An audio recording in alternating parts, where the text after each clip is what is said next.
헌정사상 초유의 현직 대통령 체포. 법조팀 현조 기자와 뉴스 추적해보겠습니다. 현 기자, 2차 집행을 앞두고 우려가 참 많이 나왔었는데 결국 체포가 됐습니다.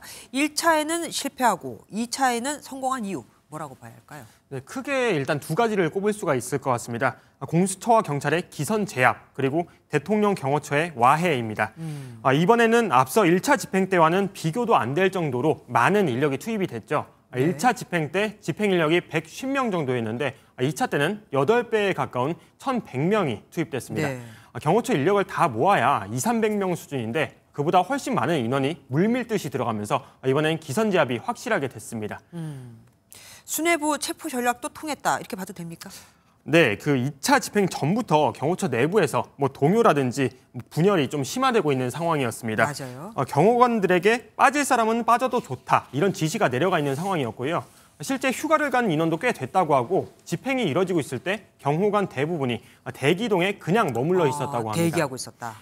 윤 대통령 측에서 불법 영장이라며 법원과 헌법재판소에 이의 제기한 것도 모두 받아들여지지 않으면서 사실상 영장 집행을 거부할 명분도 사라진 상태였습니다. 여기에 김성훈 차장 등 강경파 수뇌부에 대한 체포영장이 발부된 점도 내부 결속력을 무너뜨리는 데 영향을 미친 걸로 분석이 됩니다. 그런데 윤 대통령 측에서 체포영장을 집행하기 직전에 자진 출석한다고 했잖아요. 이유가 있는 거죠? 네, 이게 인신 구속을 막기 위한 마지막 시도였던 걸로 일단 보입니다. 윤 대통령 측 석동현 변호사는 자신의 SNS에 자진 출석하는 쪽으로 협상 중이라고 게시글을 올렸습니다. 윤 대통령이 체포된 직후에는 부득이 공수처에 직접 출석하기로 했다 보도했는데요.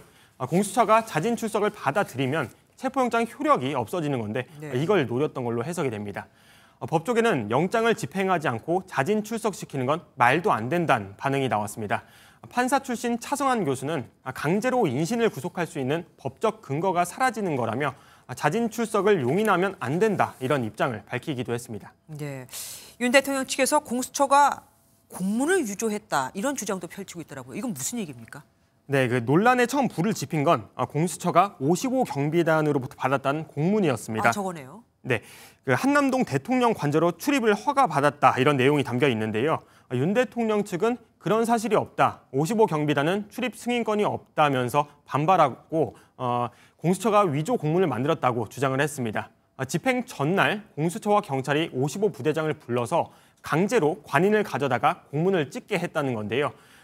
공수처는 상식적으로 판단해달라며 그런 문제는 없었다고 반박했습니다. 예, 현조 기자와는 먼저 공수처 연결해서 현재 조사 상황 들어보고 다시 얘기를 나눠보도록 하겠습니다. 이따 뵐게요.